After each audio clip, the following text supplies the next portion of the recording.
Shabbat Shalom.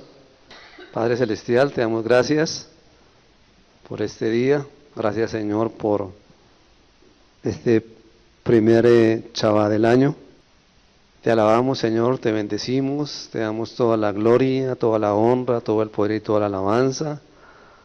Padre Celestial, seas tú abriendo nuestros oídos para que oigamos, Señor, tu palabra y hagamos tu voluntad, no la nuestra, sino la tuya, bendito Rey, Señor.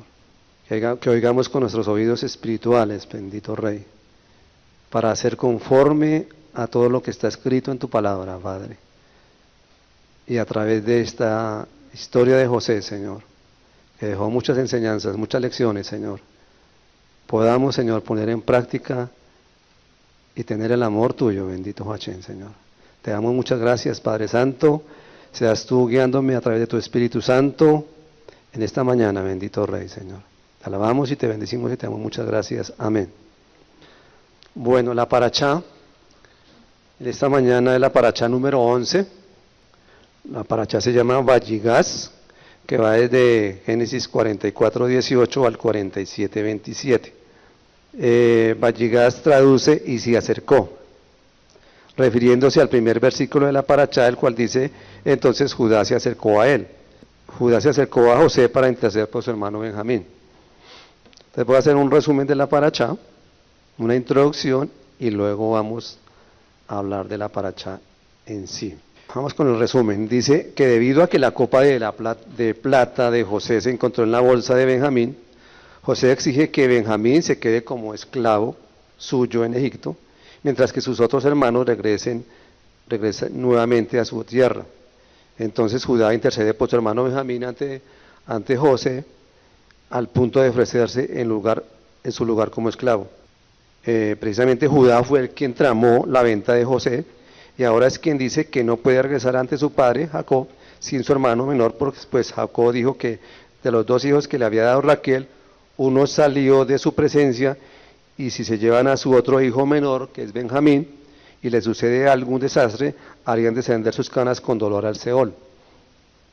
Ya José no resistía más y llega el momento en que se da a conocer a sus hermanos, y como habíamos visto del anterior parachá, debido a la presencia poderosa del Espíritu Santo de Dios en su vida y su genuina y total comunión con Dios, perdona a sus hermanos. Los hermanos de José suben a Egipto y llegan a la tierra de Canaán. A Jacob, a su padre, le dijeron que José vivía. Finalmente Jacob se entera de que su hijo amado, José, está vivo y que lo espera en Egipto. En un sueño le dice que descienda a Egipto, que no tenga temor de descender, que el Eterno descendería con él y que lo haría volver, y que cuando él muriera, José cerraría sus ojos. Hechos importantes de esta parachá: dice que Judá intercede por su hermano Benjamín, que José se da a conocer a sus hermanos, que José manda a traer a su padre Jacob, que José envía regalos a su padre Jacob, que Jacob y su familia van a Egipto, y el reencuentro de Jacob y José. Entonces, como una introducción a la parachá, vámonos a volver unos versículos antes del 44, que habla de la copa en el costal de Benjamín. Capítulo 44. José instruyó a sus siervos a quien llenaran los costales de sus hermanos con granos, y luego que regresaran su dinero dentro de ellos, y luego que pusieran la copa de plata en el saco de Benjamín. Al día siguiente sus hermanos fueron puestos en camino, pero al poco tiempo la caravana fue detenida y aquellos hermanos fueron acusados de robarse la copa de plata.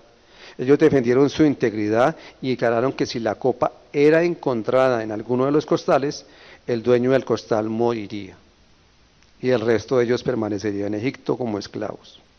Por supuesto que tal proposición era innecesaria, ya que fueron informados que el culpable sería detenido en Egipto como esclavo.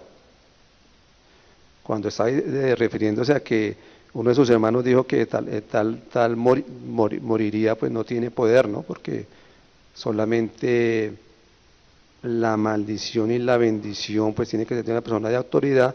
Sus hermanos no eran personas de autoridad, de ahí por ende que el Eterno, pues lógico que no iba a hacer caso a este deseo, a esta petición. De acuerdo con el plan de José, la copa de plata fue encontrada en el costal de Benjamín. El resto de sus hermanos se sorprendieron y se llenaron de temor. Comprendieron que la pérdida de Benjamín provocaría la muerte de su padre. Judá asumió inmediatamente el liderazgo de sus hermanos y se dirigió a la casa de José. Y en el versículo 16 dice, entonces dijo Judá, ¿qué podemos decir a mi señor? O sea, a José. ¿Qué podemos hablar y cómo nos justificaremos? Dios ha descubierto la iniquidad de tus siervos. He aquí somos esclavos de mi señor, tanto nosotros como aquel en cuyo poder fue encontrada la copa. Mas José respondió, lejos esté de mí hacer eso. El hombre en cuyo poder ha sido encontrada la copa será mi esclavo.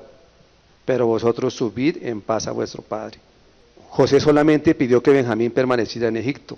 Benjamín era su hermano, tenían la misma madre, o sea, Raquel, la esposa favorita de su padre, y el resto de sus hermanos podría volver y regresar a su hogar en Canaán. Entonces, Judá intercede por Benjamín, pero recordemos cómo fue la primera vez que le habló con José. Génesis 42:13. Tus siervos somos 2 hermanos, hijos de un varón en la tierra de Canaán. Y aquí que el menor está aquí con nuestro padre, y otro no parece. Entonces Rubén le respondió diciendo, Génesis 42:21, 22 y 23. Y decían el uno al otro, verdaderamente hemos pecado contra nuestro hermano, que vimos la angustia de su alma cuando nos rogaba y no le oímos. Por eso ha venido sobre nosotros esta angustia. Entonces Rubén le respondió diciendo, ¿no os hablé yo y dije, no pequéis contra el joven? Y no escuchasteis. He aquí también su sangre es requerida. Y ellos no sabían que les entendía José, porque había intérprete entre ellos. Entonces la copa de plata se encontró en la bolsa de Benjamín, en el costal de Benjamín. José exige que Benjamín se quede como esclavo suyo en Egipto, mientras que sus otros hermanos regresen nuevamente a su tierra. Entonces, ahora sí entramos en la parashá que dice en Génesis 44 del 18 al 20. Dice, entonces Judá se acercó a él y dijo, ay, Señor mío, te ruego que permitas que hable tu siervo una palabra en oídos de mi Señor, y no se encienda tu enojo contra tu siervo, pues tú eres como Faraón. Mi Señor preguntó a sus siervos diciendo, ¿tenéis padre o hermano? Y nosotros respondimos a mi Señor, tenemos un padre anciano y un hermano joven, pequeño aún, que le nació en su vejez, y un hermano suyo murió, y él solo quedó de los hijos de su madre, y su padre lo ama. Acordémonos lo que decía en Génesis 42:13, la primera vez que hablaron con José. Dijo, he aquí el hermano, el menor está aquí con nuestro padre, y otro no parece. En esta versión le están diciendo, y un hermano suyo murió. Entonces, para tener discernimiento, ahí están, siguen con la mentira. Y también otra cosa es que en esto que está diciendo Judá, porque Judá es el que está hablando, ante José, intercediendo por Benjamín, José se viene a dar cuenta que Judá y sus hermanos ya lo daban por muerto, ¿sí? Porque dice que un hermano suyo murió. Esa mentira de que José había muerto fue la que le hicieron creer a su padre cuando le mostraron la túnica untada con sangre. Pero sigamos leyendo en Génesis 44 de esa intercesión de Judá ante José. 44:21. Y tú dijiste a tus siervos, traédmelo y pondré mis ojos sobre él. Y nosotros dijimos a mi señor, el joven no puede dejar a su padre, porque si lo dejare, su padre morirá. Y dijiste a tus siervos, si vuestro hermano menor no desciende con vosotros, no veréis más mi rostro. José los estaba probando si estaban diciendo la verdad, si estaban en la verdad. Pues la única manera de confirmarlo era haciendo que viniera su hermano Benjamín para él estar seguro de que no le iban a hacer lo mismo que le habían hecho a él. El 24, aconteció que cuando llegamos a mi padre, tu siervo, le contamos las palabras de mi señor, y dijo nuestro padre, volvé a comprarnos un poco de alimento, y nosotros respondimos, no podemos ir si vuestro hermano va con nosotros, si nuestro hermano va con nosotros, iremos. Entonces tu siervo mi padre nos dijo, vosotras sabéis que 2 hijos me dio a luz mi mujer, y el uno salió de mi presencia, y pienso que de cierto fue despedazado, y hasta ahora no lo he visto. Al llevar la túnica de José juntada con sangre, le hicieron creer a su padre que su hijo José fue devorado por una bestia salvaje, haciéndole creer y pensar que había muerto en forma trágica. O sea, vemos que en ellos persiste la mentira cuando dice que su hermano murió, siendo que esto no era verdad. No fueron sinceros o no fueron transparentes con José. Y José se vino a saber la verdad de que sus hermanos lo querían matar, que llenaron su túnica de sangre, y al mostrarla a su padre le harían creer que su hijo fue devorado por una mala bestia que había muerto en dicha forma. Entonces, una de las primeras lecciones que nos deja esta historia de José es que no hay nada encubierto que no haya de salir a la luz. Tarde o temprano las cosas se van a saber. Lucas 8:17 dice, porque nada hay oculto que no haya de ser manifestado, ni escondido que no haya de ser conocido y de salir a la luz. Hebreos 4:13 dice, y no hay cosa creada que no sea manifiesta en su presencia. Antes bien, todas las cosas están desnudas y abiertas a los ojos de aquel a quien tenemos que dar cuenta. Aquí también como les estaba diciendo antes, la primera versión y la segunda versión de sus hermanos con José, se descubre la mentira, ¿no? Diciendo primero que no parece, y luego ya después que su hermano murió. No tuvieron el valor, ni la valentía, ni el carácter de decir la verdad de frente, de haber sido sinceros con José, por miedo o por no sé qué. No tuvieron el valor, la valentía. Y muchas veces vemos que primero cae un mentiroso que un cojo, ¿no? Pues los hermanos de José no encubrieron su muerte porque no lo mataron, pero sí encubrieron su venta, su desaparición. Encubrieron una maldad ante su padre por mucho tiempo, por 20 años. Y muchas veces en nuestra vida diaria o en nuestro diario vivir, el Eterno, el Señor Él sabe todo lo que nos pasa, lo que nos sucede.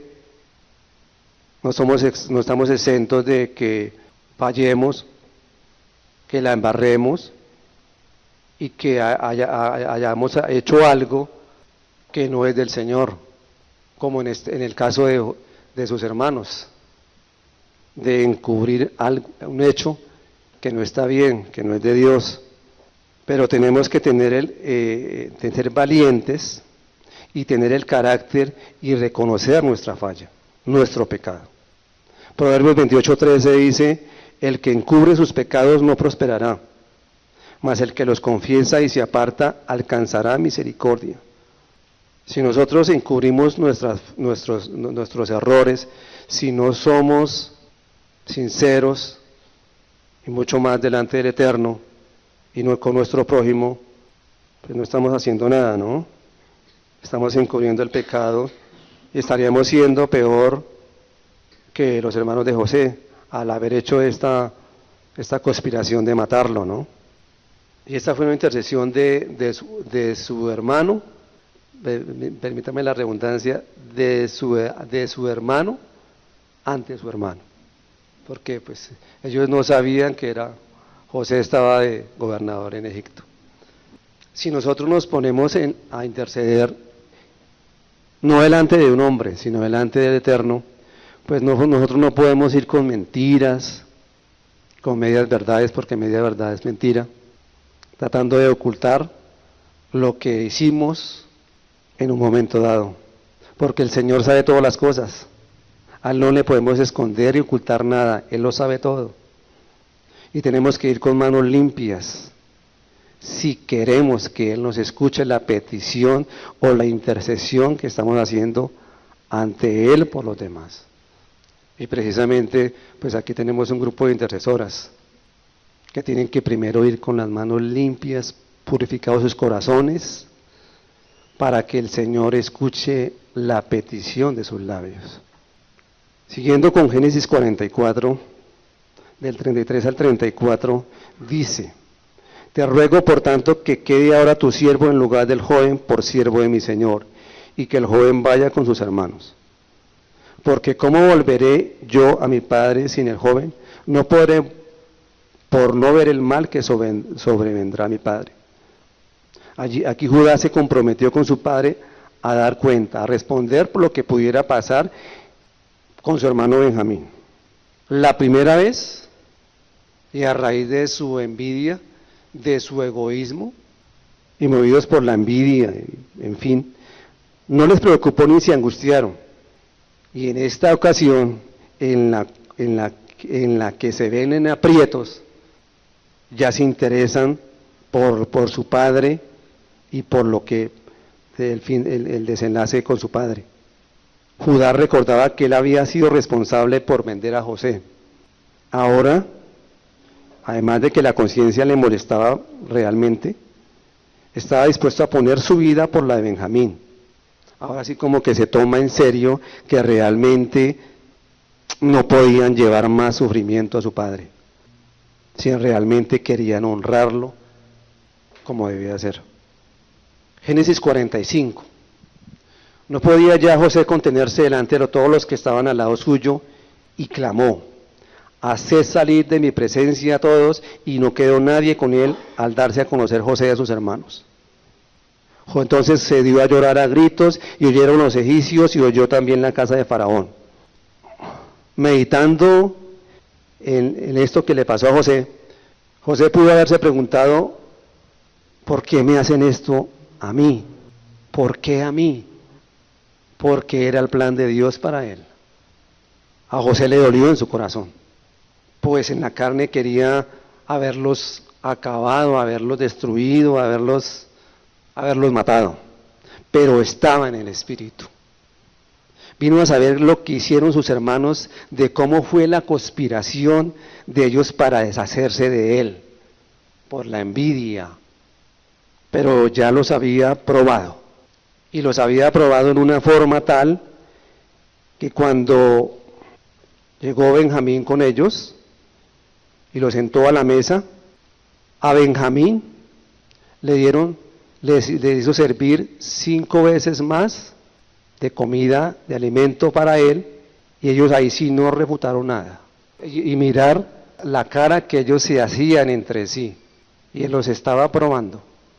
Y muchas veces en esta paracha también el Señor nos enseña que nosotros también vamos a ser probados. Y el Señor en su palabra dice que tendremos que ser probados como se prueba el oro. Ya los había probado y no quería más prolongar el dolor de su padre. Y dijo José a sus hermanos en el versículo 3: yo soy José, ¿vive aún mi padre? Y sus hermanos no pudieron responderle porque estaban turbados delante de él. Fijémonos en la pregunta que él hace: ¿vive aún mi padre? ¿Está interesado José por la existencia y el bienestar y la salud de su padre? De cómo estaba él, demostrando una vez más el amor y la honra a su padre. Tenía presente el 5.º mandamiento del Eterno, que dice que honra a tu padre y a tu madre para que tus días se alarguen en la tierra que Adonai tu Dios te da. Versículo 4, entonces dijo José a sus hermanos: acercaos ahora a mí. Y ellos se acercaron, y él dijo: yo soy José vuestro hermano, el que vendisteis para Egipto. Ellos quedaron aterrados con esto, están aterrados, temblando de miedo. Mi hermano José, nuestro hermano. Realmente el mundo es un pañuelo, como muchas veces cuando nos encontramos con alguien. Ellos sintieron alivio de saber que Benjamín no moriría y que Judá no tendría que quedar como siervo. Alegría de saber que su hermano José era la máxima autoridad en Egipto. Sintieron vergüenza y arrepentimiento al recordar cómo ellos trataron a José años atrás, de cómo él dentro de una cisterna en un pozo los llamaba para que lo auxiliaran y lo sacaran de ahí, pero su misericordia y su maldad no los dejó. Y aquí se cumple el sueño de que ellos se prostraban ante él. Aquí sus hermanos están viendo lo que fue de sus sueños, que el Eterno los hizo realidad.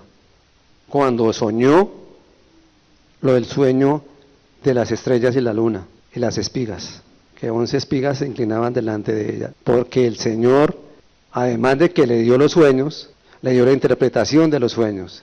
Y cuando él le cuenta el sueño que tiene el faraón, cuando las vacas gordas y las vacas flacas, y se repite ese sueño, era porque era firme de parte del Eterno. Y esto fue firme de parte del Eterno también.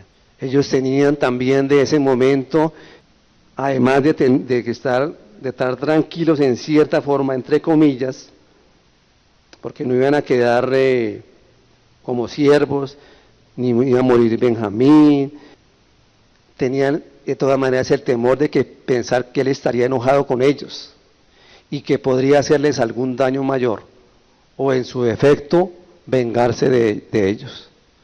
Con razón no le pudieron responderle, porque estaban turbados delante de él. No podían creer que estaban viendo a su hermano, que se iban a encontrar con su hermano, y menos que José estuviera en una posición de liderazgo, de alta posición, de gobernador de Egipto. Era el segundo hombre después de Faraón. Y una lección que nos deja en esta paracha es no tomar venganza.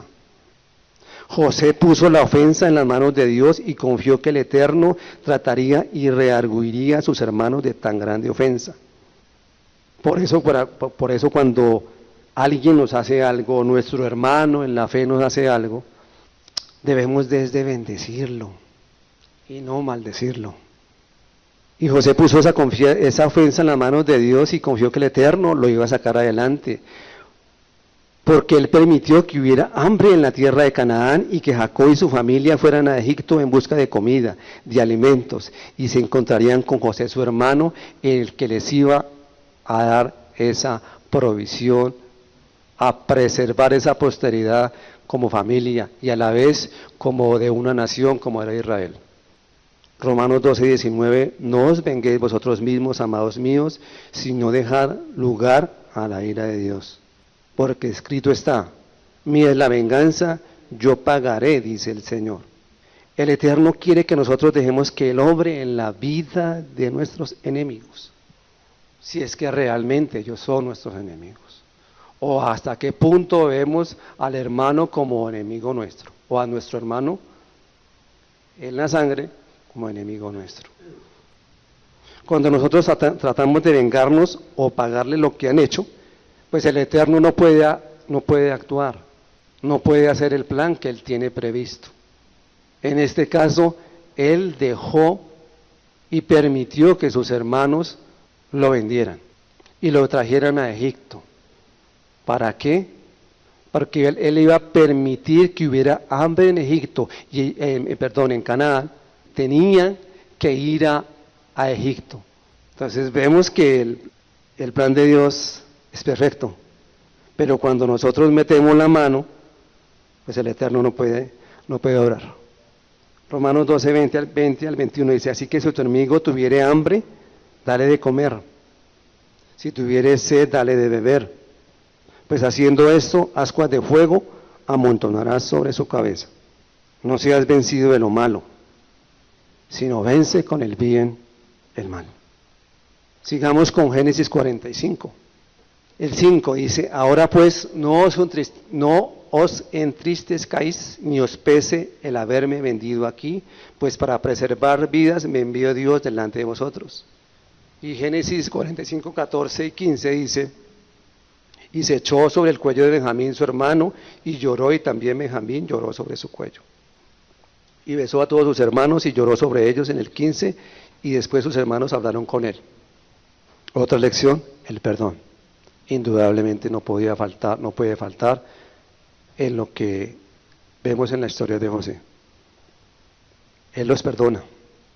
Así como dice el Padre Nuestro, perdona nuestras ofensas, así como nosotros perdonamos a los que nos ofenden.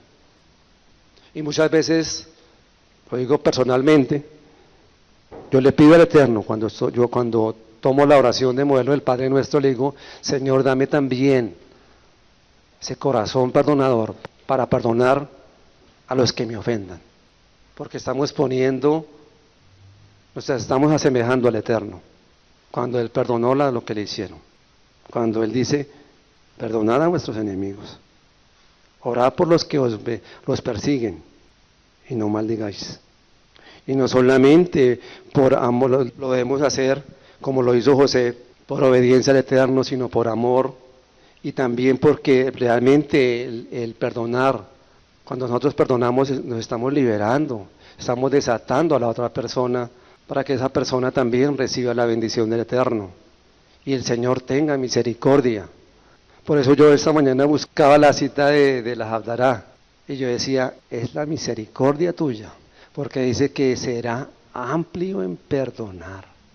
Y es lo que muchas veces le pedimos al Eterno, que el Señor tenga mucha misericordia en nosotros, que nos perdone nuestras ofensas.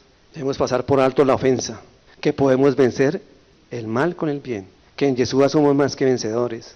Y siguiendo con el 45, dice el versículo 6, pues ya ha habido 2 años de hambre en medio de la tierra, y aún quedan 5 años en los cuales ni habrá arada ni siega. Y Dios me envió delante de vosotros para preservaros un remanente en la tierra, y para guardaros con vida mediante una gran liberación.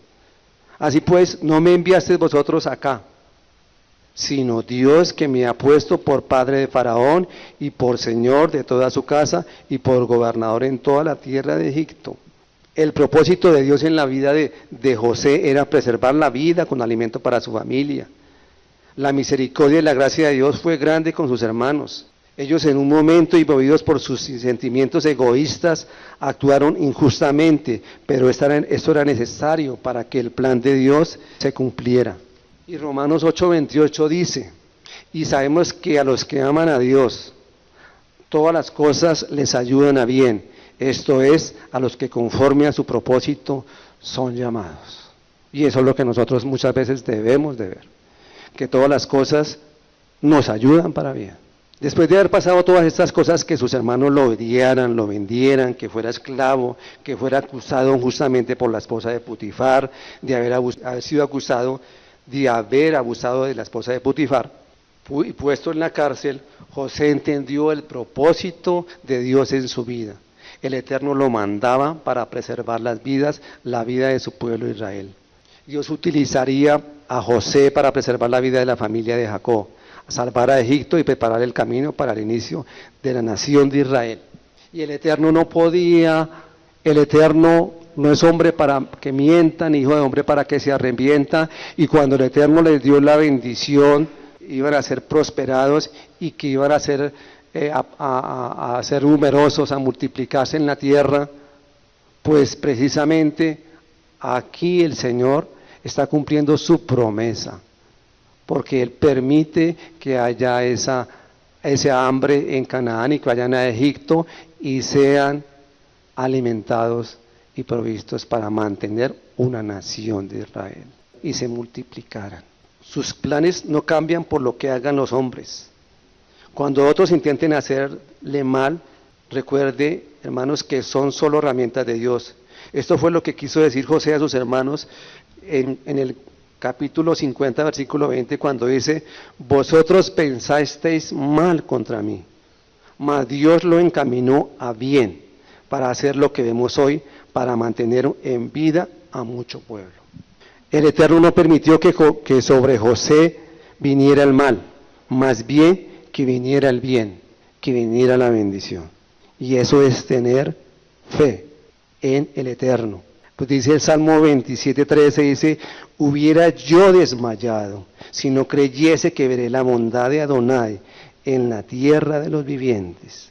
Y es lo que muchas veces debemos orar al Eterno. Y hubiéramos desmayado si no creyésemos que veremos tu bondad en nuestra tierra, en la tierra de los vivientes. El Salmo 112, 7 y 8 dice, no tendrá temor de malas noticias, su corazón está firme, confiado en Adonai. Asegurado está su corazón, no temerá hasta que vean en sus enemigos su deseo. Y otra lección es precisamente esa, que entendamos el propósito de Dios para nuestras vidas, el por qué estamos aquí, el Señor para qué me tiene a mí. Y muchas veces los dones y los talentos están relacionados, precisamente nos ayudan a encontrar el propósito que el Señor tiene para nuestras vidas. Porque muchas veces, de pronto por las emociones, decimos, es que yo quiero estar en el grupo de alabanza o de adoración. Pero si no tengo el talento, los dones para estar en ese ministerio, pues el Señor no se va a glorificar. Lo que Él quiere de nosotros es que se glorifique en nuestras vidas. Primera de Corintios 12, 11 al 12 dice, porque así como el cuerpo es uno y tiene muchos miembros, pero todos los miembros del cuerpo, siendo muchos, son un solo cuerpo, así también Machía. No estamos aquí por casualidad, estamos aquí porque el Señor tiene un propósito para cada uno de nosotros. Y ese propósito muchas veces puede venir a través de los sueños, interpretaciones, revelaciones del Eterno, que le revela a tal persona el propósito que el Señor tiene para ella. Y muchas veces el problema es ese, que se está pensando que el Señor le va a mostrar su propósito aquí en la tierra como hijo de Dios para cumplir su voluntad. Porque estamos es para hacer su voluntad, no la nuestra. Y tiene que ser buscado ese propósito incesantemente. Dice, buscad y hallaréis, llama y se os abrirá, como dice Mateo 7:7. Fuimos planeados para agradar a Dios. Existimos para el beneficio, gloria y propósito del Eterno. Fuimos hechos para la familia de Dios. Fuimos creados para imitar a Machía. Fuimos formados para servir al Eterno, para tener la mentalidad de siervos de Dios. Fuimos hechos para una misión, y la misión de Yeshua HaMashiach, de una vida misionera en la tierra. A la edad de 12 años dijo, debo estar en los negocios de mi Padre. Y 21 años más tarde, muriendo en la cruz, dijo, consumado es. Estas dos afirmaciones enmarcan una vida con propósito. Venía y sabía a qué venían aquí a la tierra. Y es lo que Él quiere que nosotros tengamos, que nosotros demos testimonio de lo que el Señor ha hecho en nuestras vidas. Cuando hay un plan para la vida de una persona, no importando las circunstancias, este se va a cumplir, y que de situaciones negativas Dios se glorifica haciendo uso de su misericordia, de su amor y de su inmensa bondad. Dios tiene un propósito de largo alcance para que usted y yo, cuando tenemos una prueba, el Señor, ¿por qué permite Dios que nos lleguen esas pruebas? Recordemos que Dios siempre tiene un propósito y no permitirá que nos suceda algo a menos que traiga una bendición o algo bueno para nuestra vida. Y es que uno de los propósitos que tiene Dios para nuestras vidas es que marquemos la diferencia entre las generaciones, que estamos aquí para romper herencias generacionales, que estamos aquí para romper toda maldición de la pobreza, de hechicería, de idolatría, de ruina. Siguiendo con la parashá en Génesis 45:13 dice, haréis pues saber a mi Padre toda mi gloria en Egipto y todo lo que habéis visto, y daos prisa y traed a mi Padre acá. Otra lección es que debemos dar testimonio de Dios, de lo que Dios nos ha dado, de lo que Dios nos ha hecho ser cuando realmente no éramos nada, que nos sacó de un lugar cenagoso a un lugar espacioso. Y cuando José le dice, haréis saber toda mi gloria, dice José hace referencia a todas las bendiciones, logros, éxitos dados por el Eterno. El Eterno fue el que le dio licencia y vida para colocarlo en la posición de mando, como cabeza, como gobernador de Egipto, y ser a la vez de bendición para su familia en ese tiempo de hambre por lo cual estaba pasando la tierra. Y sus hermanos tenían que contar todas y cada una de esas maravillas, bendiciones y milagros que Dios había hecho en la vida de su hermano, de cómo fue él prosperado, que fue por el amor y la misericordia del Eterno. No fue porque él lo trabajó, sino porque el Eterno se lo dio. Ya en el capítulo 46 nos habla de que Jacob debió haber pensado que iba a viajar a Egipto para permanecer allí solo por unos años, e incluso así consintió en ir con cierto desgano e indecisión. Dios había dado instrucciones a Abraham para que se mantuviese fuera de Egipto. Además, el patriarca había tenido allí problemas. Dios también había ordenado lo mismo a Isaac. Así que entonces ahora se planteaba la pregunta, ¿debía ir Jacob a tierra de Egipto? Él necesitaba un poco más de estímulo que una invitación de su hijo José o aún de Faraón. En realidad necesitaba la aprobación de Dios y de su guía. Por eso le dice, versículos 2 y 13, le dice, y Dios habló a Israel en una visión nocturna y dijo, Jacob, Jacob. Y él respondió, heme aquí. Y él dijo, yo soy Dios, el Dios de tu padre. No temas descender a Egipto, porque allí te haré una gran nación. Y le estaba confirmando las promesas de que iban a ser una gran nación. allí en la tierra de Egipto. ¿Y cómo lo hizo? Como dice en Éxodo 1:7, dice, pero los hijos de Israel fueron fecundos y aumentaron mucho y se multiplicaron y llegaron a ser poderosos en gran manera y la tierra se llenó de ellos. Y finalmente termina la parachá con un reencuentro de Jacob y José. Versículo 29-30 dice, y José unció su carro y subió a Gosén para ir al encuentro de su padre Israel. Y apenas lo vio, se echó sobre su cuello y lloró largamente sobre su cuello. Entonces Israel dijo a José, ahora ya puedo morir, después que he visto tu rostro y sé que todavía vives. Un milagro del Eterno, un favor de Dios muy grande. Él en su dolor, tantos años que pasó en ese pensar, en ese guardar un duelo por su hijo que lo veía o lo pensaba ya que estaba muerto, verlo con vida, de haber afrontado un largo viaje ya a la edad que tenía, pero todo eso lo permitió el Señor y por eso le dijo, no temas descender a Egipto, yo haré de ti una gran nación, y por eso le da las fuerzas para ir a Egipto. Señor, gracias por tu palabra, Señor. Señor, permite, Padre Santo, que nosotros siempre estemos transparentes delante de ti, Señor. Como dice tu palabra, humíllense en la presencia del Eterno, y alto, muy alto, y Él nos exaltará, porque al humilde Él escucha, pero al altivo mira de lejos. Señor, ayúdanos, Señor, a tener el amor, a tener la misericordia, a perdonar, Señor, a bendecir a nuestro hermano.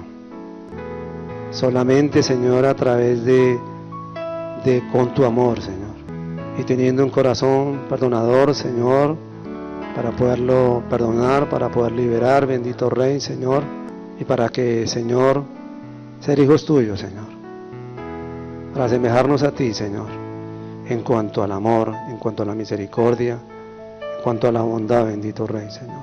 Bendito Rey, Señor, te alabamos, te bendecimos, Señor, y ayúdanos, Señor, a ser testimonio, bendito Rey, Señor, para decirle al mundo que tú nos tienes como reyes, Señor, que somos hijos del Rey de Reyes y Señor de Señores, que tú eres el que nos prospera, que tú eres el que nos levanta, que tú eres el que nos da salud, que nos da la fortaleza, bendito Rey, Señor, para vivir, Señor, para ser hijos tuyos, Señor, que te honramos, Señor, y te glorifiquemos, Padre, bendito Jesús, bendito Señor.